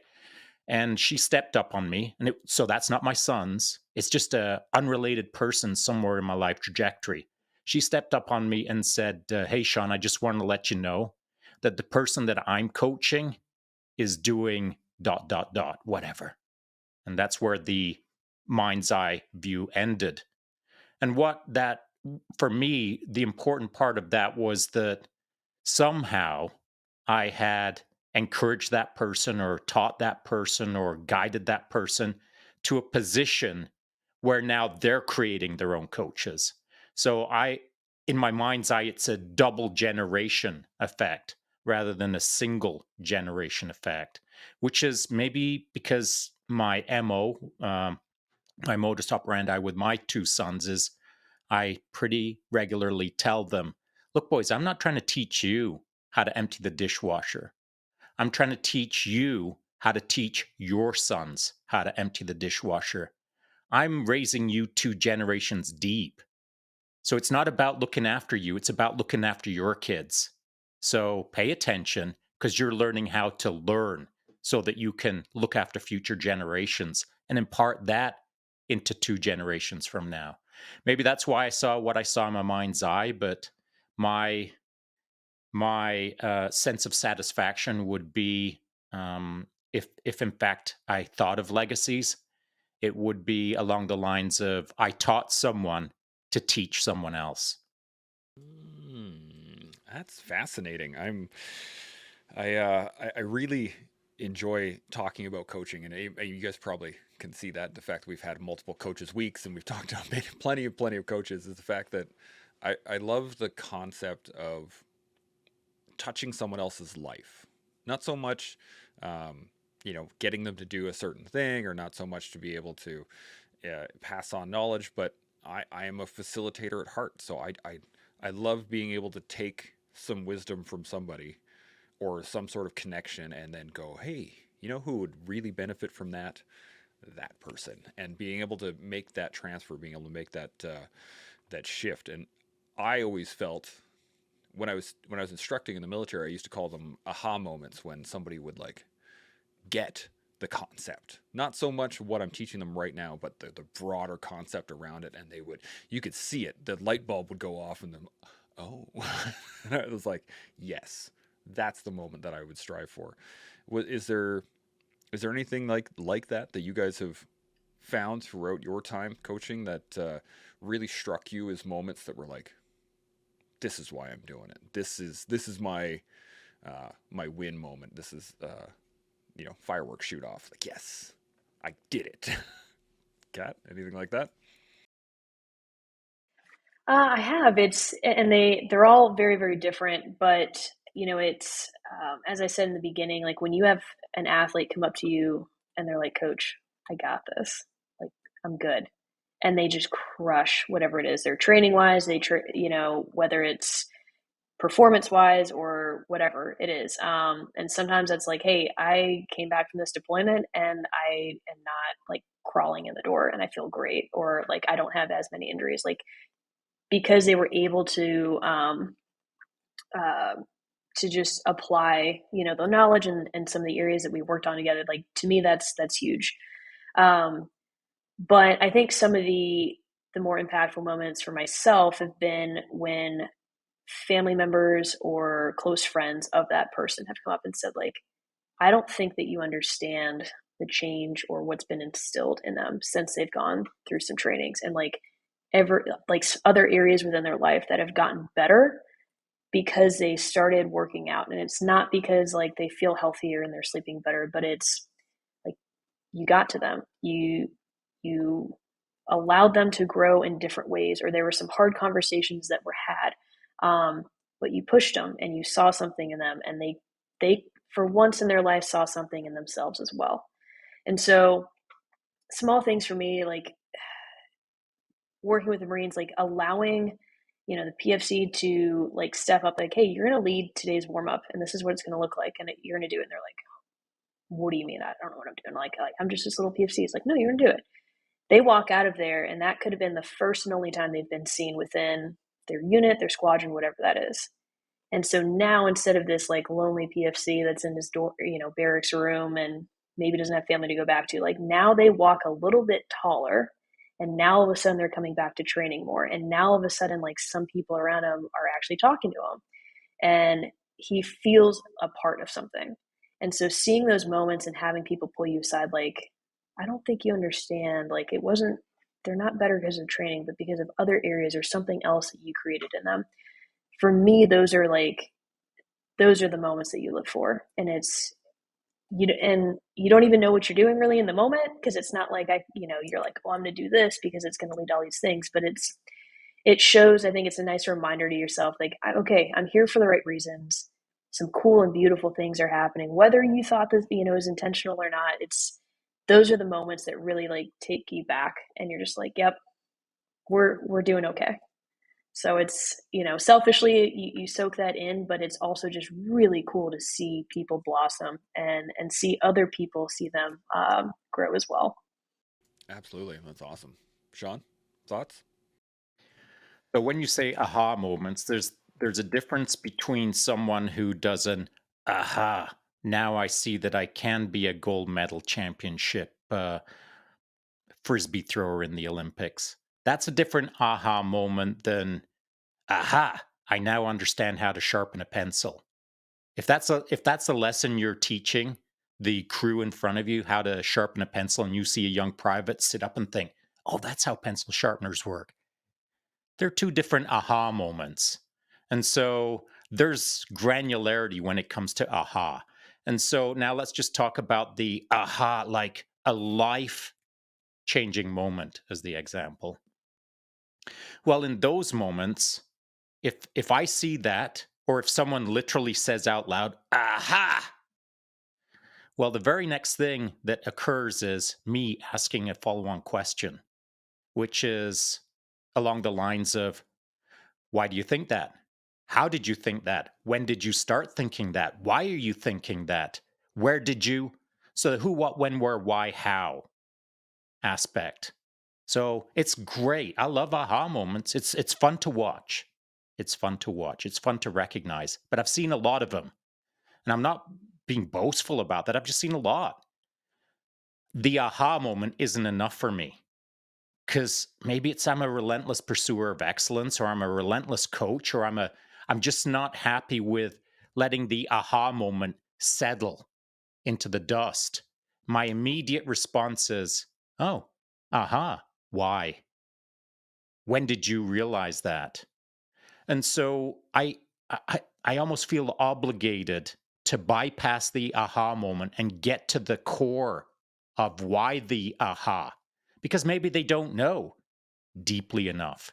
Maybe they just threw a super big frisbee throw and realized that you flick your wrist when you release the frisbee. Aha! But it's not the wrist release that I'm interested in, nor should they be. It's a deeper interest, and we might have to talk about biomechanics, or we might have to talk about when you woke up this morning. What I hear from you is you felt liberated, you felt carefree, you felt like a free spirit, and that allowed you to maybe freely throw the frisbee. I'm making things up now, obviously, to make the point that to me as a coach, when I am involved in an aha moment with someone, my instant, and I mean split seconds afterwards, I'm trying to dive deeper to formalize the why of the aha. Hmm. Interesting. Kat, you got any thoughts on that? I'd almost follow up too with, now that we've discovered this, where are we going with it? What are you doing with this now? So taking time to process it, like you still want to recognize, like, hey, this is great. Okay, we got here, but like, we're not going to sit here and celebrate and all clap hands and like hug each other. Okay, that what do we do now? It is now your responsibility as a coach and as an athlete to progress this or continue this or whatever that is. And that, I think, takes those questions, as Sean was saying, is to like, okay, what was different about today, or what created that connection? Was it, your mindless morning and like you flowing through the day? Did you finally sleep? Did you eat something? Like, what are the steps that we can place together to see why this happened? And that's going to create a whole different experience for them, because yeah, it's great if these small things happen, but if we can't continuously create that, or allow that progression to occur, then it's just like a cool fluke that happened. So we don't want to celebrate that. We want to celebrate the growth. And how do we pinpoint what that growth is, what that looks like, what that feels like, and then where it's going? How do we keep that fire going? I like this. This has been awesome. I'm actually I'm all out of questions. I ran out of notes, but the I cannot thank you guys enough. It's been awesome. Sean, you got any thoughts or questions at all before we sum up? Yeah, and I know obviously Kat knows this, and if we were going to continue on extending out this singular point that we're making right now as coaches, it is the idea, at least for me, I I- I'm not that interested in the aha moment, honestly. I think it's great. Let's all celebrate, rah rah, sis boom bah. The aha moment isn't that important to me. What is super important to me is the person becomes self aware, or they self enable, or they become activated in the moment to understand how they got to this point and how they can recreate it, but not just recreate it, how they can improve upon it. So if they have the magical longest frisbee throw for in their life that day, I don't care. I honestly don't care. I only care about how it happened and that they understand how it happened. And now they can take their knowledge and build on it. I don't care about the outcome. I care about them understanding how they created their outcome so that they can create it more. I want to enable the person, not just guide the person to successes that they aren't aware of how they got there. I want them to become self aware, not just following. Okay, well now I have a question based on that. So I appreciate you hitting me with this. Do you think that that could be the stem, I guess, of some of the issues that we see with, people releasing from the military or athletes struggling after they've gone to the Olympics, or is the fact that we've pushed performance to such a degree within those organizations that uh, the why, the self actualization piece of it isn't being taught, or it's not being absorbed, or um, I hear a lot from, people who are out of the military now and struggling and not really understanding what to do next. Yet all these tips, these tricks, these tactics have all been taught before. It just, maybe we didn't hear them or we weren't ready to accept them. So I guess what I'm wondering is, do you think that that is it's something that needs to be fixed or adjusted within those communities, or do you think that's just something we have to learn kind of the hard way? Kat, what do you think? I'll lead with, I am not a veteran, so I will never speak for somebody that is a veteran, or what I think they should or shouldn't do. But based upon what I have seen and trends and conversations, I think I think understanding a lot of the why and how to process it creates confusion and confliction when it comes to purpose when people get out of the military. And so often, especially if you join young, maybe you do like your 4 years and you get out. Um, there during your early years in the military, you are told this is what you do, this is your job, this is how you do it, and that's how it works. And so when people take their uniform off, one, they're like, I don't know how to continue serving. I don't know how to continue purpose. I don't know how to what am I good at? I was just told what to do. Maybe they weren't super valued in that position either, which then also creates more confusion. Or you could have somebody that has been in for 20 plus years, and they are still striving to find like how to serve, because a common trend is that those that joined, they did what so many of us never did. They raised their right hand, they joined, and they came in to serve this country. And so I think there are struggles in finding honor in that and how to continue pouring in to others or to themselves. And so that loss of purpose and drive starts to kind of shift in there.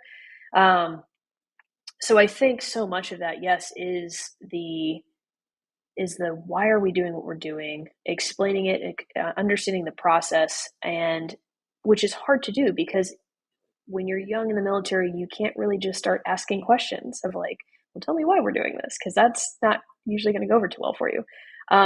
But I think on the flip side of that, what we can create and the culture that we should really strive to do is to push leaders into, if you're in a lead, I think everybody's in a position and a role to lead. But if you know that you truly have that type of influence and you have that voice within the military community, you should be absolutely taking the responsibility on your own hands as to like, I am guiding, I am educating and directing those around me to be better. And that goes into explaining the why, explaining the process, explaining, what's truly going on. Because again, that just builds into the empowerment and it shifts the entire culture and the environment versus just, I'm doing this because I said so, because we know that doesn't do anything for anybody, including yourself. If anything, that is going to make your job as a leader even harder in so many different ways, and that's a whole rabbit hole we can go down later. Um, but I think having more of just that open discussion is going to lead to a lot of other areas for growth and development. And it's a slippery slope and it's tricky. But within this veteran population, a common trend that I've seen is just that loss of purpose. And it's because, again, I think they were never truly led or given the opportunity to develop and mold within themselves. And so when they are left on their own, they don't know how to do that in so many areas, or they don't know the route to take in that process. Absolutely. Love that. Sean, thoughts on this? Yeah, I love it as well. I've got actually nothing to add to that, so I'm going to have to bounce into kind of the next little piece, which is so if you are struggling out there or you're looking for a way to re-engage in life, or um, um, you're just looking to be coached to become better, You can do that yourself. You don't have to reach out to anyone to coach you or guide you. You can do that yourself, but it is easier if you do it in conjunction with someone else.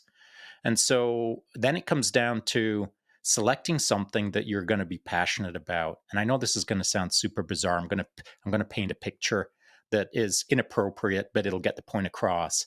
If you're a veteran who's struggling to find something that excites you, then go buy a bag of icing sugar and start eating it spoon by spoon. If you like icing sugar, if you like sweet stuff, you're going to finish off that bag of icing sugar. And that's life, man. If you love icing sugar, that bag of icing sugar is gone. Done. You wouldn't even blink over it. It's guaranteed it's going to get finished. So you got to go find your bag of icing sugar. Told you to be a weird analogy, but it's going to stick in your head. Find your bag of icing sugar. Find the thing that you want to spoon feed for the next couple of months. Something that you look forward to each day. I want to have my icing sugar today. Find your icing sugar sport, your hobby, your pastime, your knitting needle club. It doesn't much matter what it is. You've got to find something that you're going to look forward to doing tomorrow. And over a period of time, you'll find that that branches off into all sorts of other little bags of icing sugar. I, when I look out at the veteran community as the example, there's a lot of people doing amazing things, and there's a lot of people who are struggling. And the people who are struggling, to Kat's point, generally speaking, have lost their sense of purpose. They've lost their joie de vivre, their joy for life, their passion for being honorable that day. Honor is a big part of the veteran community. And when you don't have anything to be honorable to or in, or be in the moment connected to an honorable team, now you're out there dangling in the wind looking for just to be part of something. And if you're casual in your identifying with something, anything, you can find yourself on the wrong side of the line. You can find yourself not on the right side of the force, as it were. And so don't casually let the days and weeks and months slip by without a passion to engage with a community that is positive minded, because it can be the road to ruin if you're not careful. Hmm. So then on that, and this is going to be my final question before we wrap up, what would you recommend for those that are struggling, whether it be the veteran community or the post collegiate athletes or the post Olympic like whatever it is where people are struggling in their moment now? What is your recommendation for them, Kat? I know I've used this phrase before on here, but it's, we don't learn from experience. We learn upon reflecting within that experience. So when we tap into like finding what you're passionate about, which is huge. I mean, when it's like, what's your purpose in life? It's like, I don't know. Like, how do you answer that question? It can be so overwhelming. So finding the small things that have mattered to you, the small things that have, we hear passions like, oh, my heart was set on fire, right? Like that we have those moments, but some people are like, I haven't like experienced anything that's been mind blowing. But finding the small things or times in your life that were positive. They don't have to be crazy, but like as long as they were just positive or you felt good about yourself, starting to reflect upon the pieces that led to that. Why was this good for me? Why did I feel this way? Starting to kind of wrap your head around that and knowing that every day, even if you're like, all right, this is what I'm passionate about, this is what I'm gonna invest in. Every day is not going to be easy in that. Every day is not going to be like this mind-blowing experience, but there's small steps to just getting better or to feeling better or to just having a better outlook. Um, and I'm a huge believer that like the struggle is part of that process, and the struggle is what makes things so beautiful in the end. It's what makes the grind so worth it. And so, if there are some areas that are we talked about coaches struggling. Like if you're not struggling, you're not growing. That is the most beautiful opportunity for you to set yourself forward and to like catalyst into yourself into like what life is trying to challenge you with. Dive into that, tap into it, but again, don't lose yourself in the process. It can be a slippery slope, as Sean said. So finding what you're passionate about, reflect upon those moments and find a way, even if it's a small thing every day, to like step into that just a bit, right? Until it starts to grow and become something more valuable or more in tune in your life. Absolutely. Sean, thoughts? Well, assuming someone is at least 25 years or older, they've got something to offer. And even if you are, you're hanging out in your basement and you're hanging out in the dark and you don't think that there's much going on for you in the world that you're stoked about, at 25 or older, you've got something to offer. You've got some life experience, you've made some mistakes, you've learned a few things, and at the very least, you could be a big brother to someone in your community, or you could be a assistant coach on a soccer team, or you could be dot dot dot. 25 years or older, you've got something to offer. That's my perspective. Now, the older you are, the more mistakes you've made, the more things you've screwed up. Now you've got even more to offer. And so it's up to you to realize, no matter how old you are or what your state of existence is right now, that if you sit down today and think about it, you've got something to offer the world. And you may not have even thought of what that is until today, but everyone's got something. And it doesn't have to be a grand experiment that is going to be on the front page of the internet by tomorrow, that you're going to get all the fame and glory. Nothing has to be big, but nothing has to be small. It's up to you to decide what it'll be, but you got to do something with what you've got. You've got to do something with who you are. You can't just exist. And so you can pursue all of your personal pet projects. You can engage in life on a personal basis. You can do the best for whoever you are.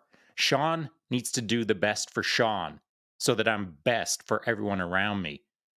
But then there's also the world around me. There's the team around me, my family, my friends, my community, my country, my world.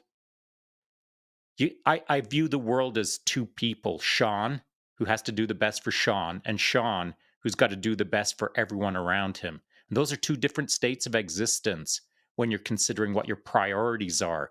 It's nice if they line up. In fact, it's encouraging if you can get them close to lining up. That should be ultimately your synchronous job, is to line up the personal with the external. But it's not easy, and it takes a long, long, long time to do. So, for anyone who's listening out there right now, coach or not, whatever you've done in your life or not, you definitely have something to offer. But it's for you to figure out what that is, and it's for you to present it to the world. Bam. That is outstanding. I could not agree more. I have nothing else to add here, and I just can't thank you guys enough. This has been awesome. So, Kat and Sean, really do appreciate it. I really wish Jeric could have been here for the rest of this because that would have been fantastic. Would have, I'm sure he would have had lots to add, but we'll get him on another time for a longer version. But any final thoughts? Anything at all that's still bubbling in the back of your brains, or any points you want to bring forward before we shut her down, Kat? Really appreciate having you guys having me on again.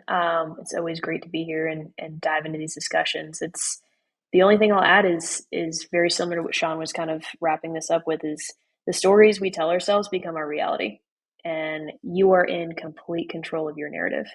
There are few things in life that we have control over, but our perspective is one thing. And again, like when we start to shift just slightly the stories that we tell ourselves and the titles that we give ourselves, everything around will start to shift a little bit. And again, we don't have many controllables in this life, but our perspective and the narrative we tell ourselves every day, that is in your control, and it is your decision to make.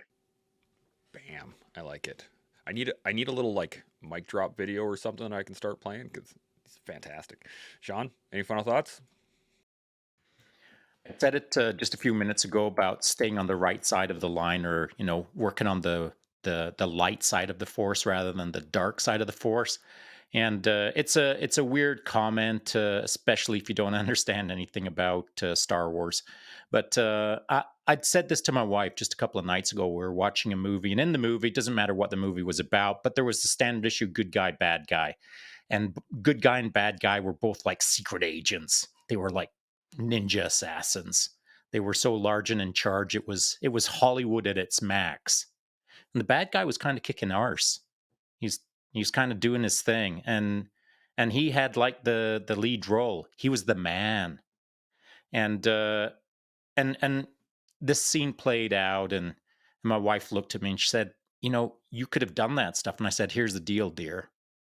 When I was leaving Dwyer Hill training facility, or when I was leaving JTF2, as I looked in the rearview mirror, I could see the gates fading into the distance as I headed off into my new veteran lifestyle, my new civilian lifestyle. I can see the mirror now in my mind's eye, the image of it fading in the background. And it was at that time that I saw that gate fading in the distance.